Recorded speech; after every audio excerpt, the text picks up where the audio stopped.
Like it or not, and trust me, I'm a Yankees fan, that game was agonizing. That game just made thousands and thousands of people into lifelong baseball fans. What's going on, guys? It's the King of 161st Street. I'm back with another video, and this game had everything. You had dominant pitching to start. You had a lead change that turned into another lead change. A stalemate that could have made this game extremely boring. But then you had the MVP of the league, Aaron Judge, getting back on track, hitting his second home run of the postseason. Not only that, his first ever game-tying home run in the 7th inning or later in a playoff game. And they're not done yet. Giancarlo Stanton comes up and hits a leading home run to put the Yankees on top. Oh yeah, and all of this is against the guy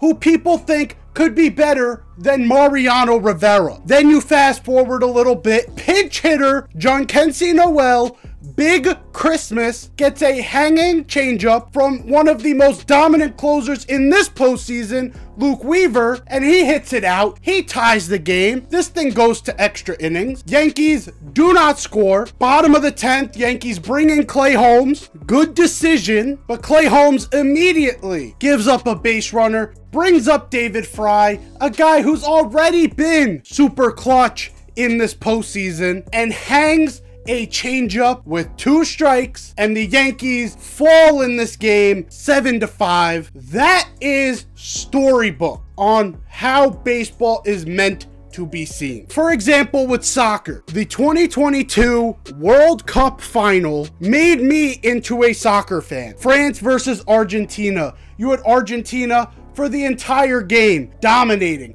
They're up 2-0. Well then, Kylian Mbappe comes down the field. He's able to score quickly. Well then, there's controversy because there's a penalty in the box. Kylian Mbappe puts it in the back of the net in extra time. France is able to get a drive down the field. Huge save by Emi Martinez, the Argentinian goalkeeper. Forces penalties, and Argentina comes out on top. And that made me turn to soccer, and now that is one of my sort of relaxation sports when I need to get away from baseball. That just happened to thousands and thousands of people who decided to turn on TBS at the 4 o'clock start time. The amount of storybook examples you can pull from this game is absolutely insane, and this will be huge for the growth of baseball. Let's talk about the game from the Yankees perspective, and I want to look at things from a little bit of a more positive point of view. There's a lot of doomsday guys out there. Number one, this felt early like it was going to be one of those games that the Yankees have had all season. The Yankees could barely get any sweeps all season because we'd always have that one game where we just said,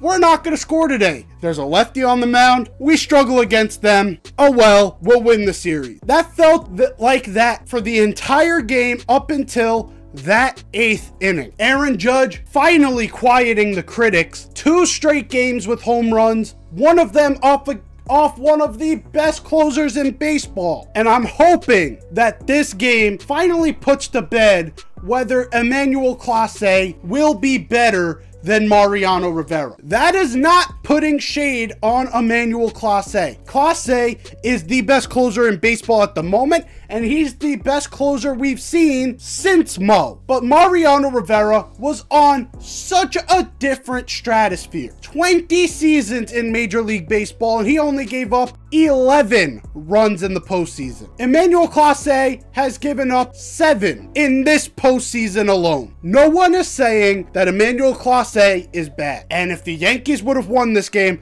I would have come on here and I would have said some crazy shit on some trolling type stuff. But we didn't. I have to give Clase his flowers. He is nowhere near the excellence of what Mariano Rivera was. Aaron Judge fighting in that at bat, being able to get something over the heart of the plate, and he had the right approach in that at bat. With 2 outs and a runner on first, you want to just make sure you move the lineup along to get to one of the best playoff performers of all time, shooting the ball the other way, and he got rewarded for it. Off the bat, I didn't know if that ball had the height, and I don't think he did either. But once that ball went over, the amount of pandemonium that was going on inside my household, probably your household, and thousands of other households, that's what this game's all about. Then Stanton comes up, and you think, okay, Clase gave up the home run. We're gonna work this thing.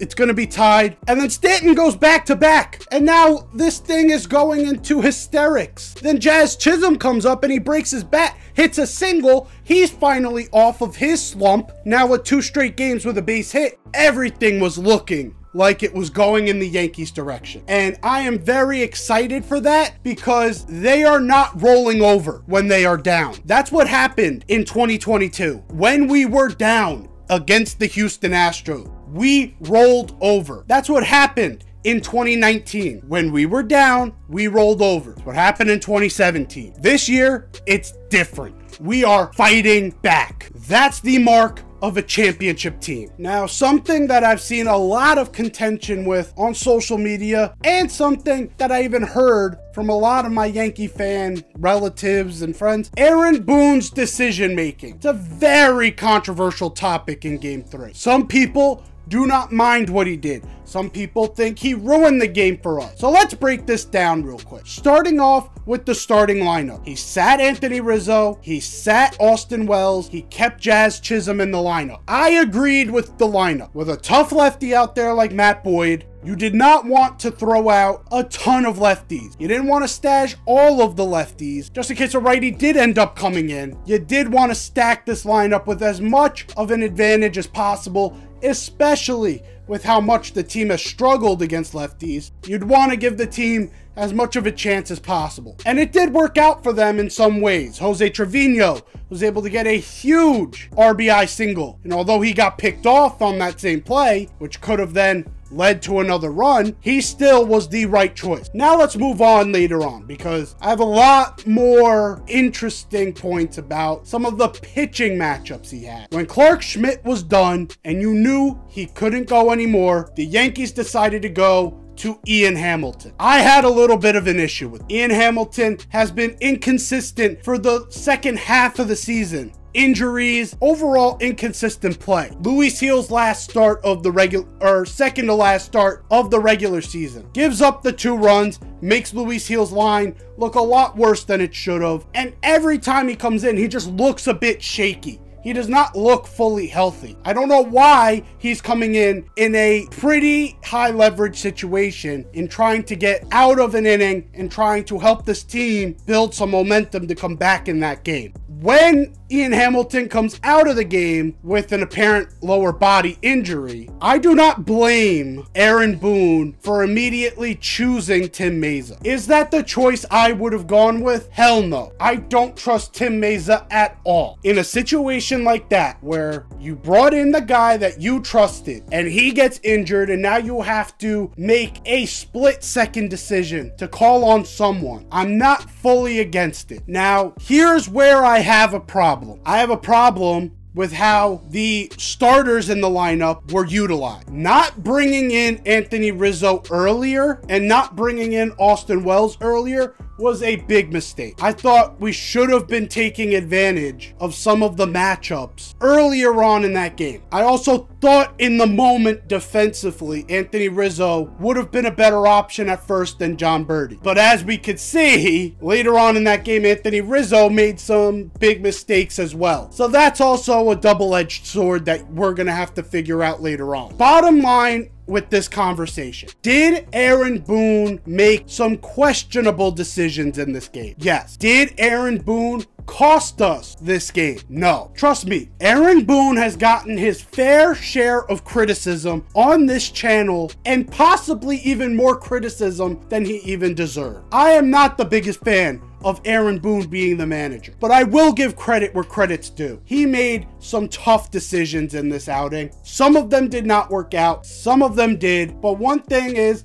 I understood most of them. That's the main thing with Aaron Boone. As long as you can understand the rationale behind his moves, he's probably making the right choice. Now, the right choice does not always work out, because if the right choice always worked out, Luke Weaver would have closed that game out. and we would be having an entirely different conversation right now. I'd be bouncing off the walls, and you would have been watching this last night. Aaron Boone did the best he could with the utilities he had in the moment. Did he use the utilities in the ways I would have? Not all of them, but most of them he got pretty close. I don't think it's fair in this moment to say Aaron Boone costed us this game. If you're one of those guys that says no matter what the Yankees do this season, Aaron Boone should be gone, there are far more examples that are far more egregious than this game. To me, this game was showing that he did have some ball. Even though when he brought in Tim Meza, I thought he was basically punting on the game. I'll say that. I didn't love that it almost looked like gave up and then had to change course because the game stayed close and Aaron Judge decided to step up.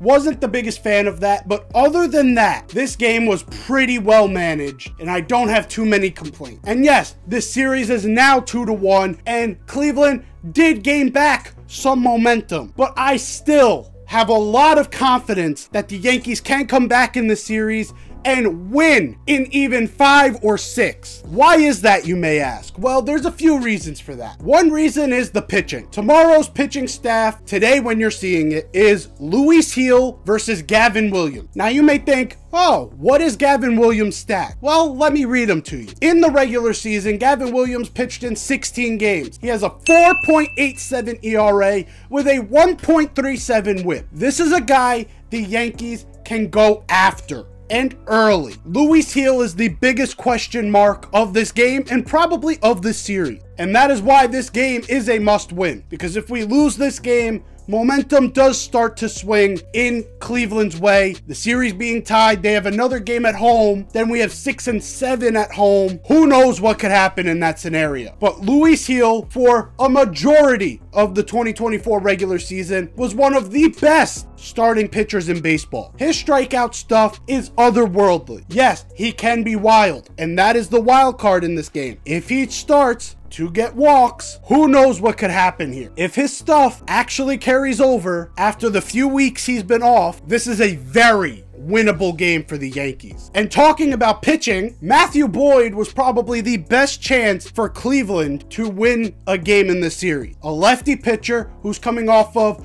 an incredible start. The Yankees are one of the worst teams against left-handed pitching. They almost blew that. Now Matthew Boyd is not pitching in the rest of the series. And their ace of their staff, Tanner Bybee, can't pitch until either game 6 or game 7, meaning we're going through at least 2 games of going up against Gavin Williams and probably another bullpen game. This is the moment for the Yankees to strike. We should take what happened late in that game and use it as momentum for ourselves. Yes, Luke Weaver did get punched. He did get punched in the mouth a little bit, and that is a little disheartening, but that doesn't happen often. It was one mistake. Clay Holmes, he got touched up a little bit. He shouldn't have even been in that situation. This is still a series the Yankees have control over. This all comes down to game 4. If the Yankees can win game 4 and make this a 3-1 series, yes, that is not as good of a lead as 3-0. And everyone in Yankees land would have wanted a 3-0 lead. It is still enough for us to get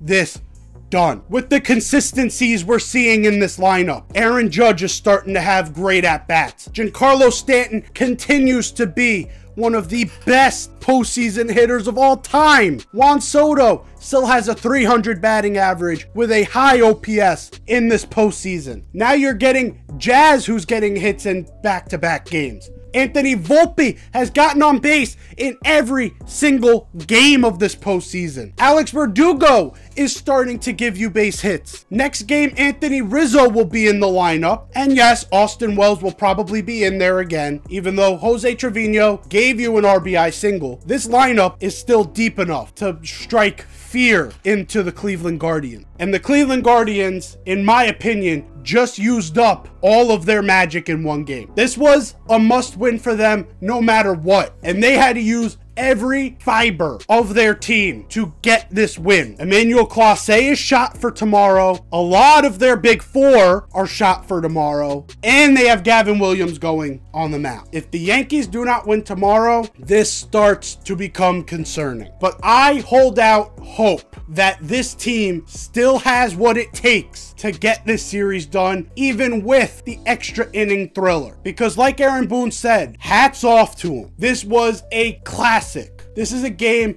that will be replayed for years and years to come, but it didn't swing the momentum enough. The control is still in the Yankees' hands. We just got to take care of business. Hopefully, the Yankees are able to do that, and hopefully, you enjoyed this video. If you did, leave a like down below. If you're new here, hit that sub button. I'll see you guys tomorrow for the next video. Take care and peace.